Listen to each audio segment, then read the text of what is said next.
Welcome to this video on understanding living wages. In this video, we will define living wage and explain how living wage is calculated.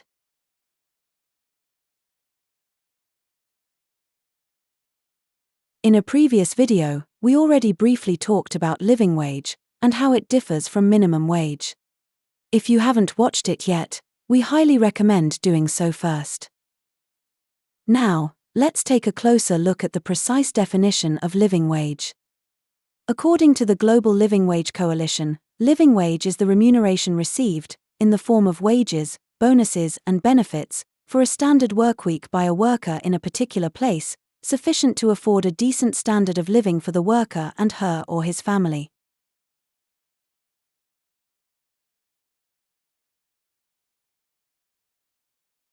ASC is a member of the Global Living Wage Coalition, which collaborates with the Anchor Research Institute, who developed a methodology to estimate the cost of a decent standard of living for workers and their families. The figure that is estimated using this methodology tells us what a living wage in that particular region should be. It is called a benchmark. Living wage calculations vary per country and region.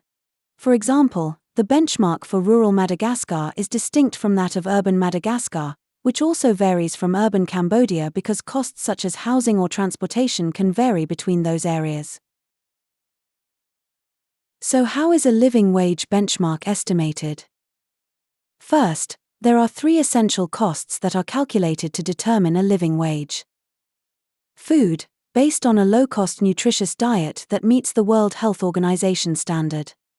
Housing, based on international and national standards for decency.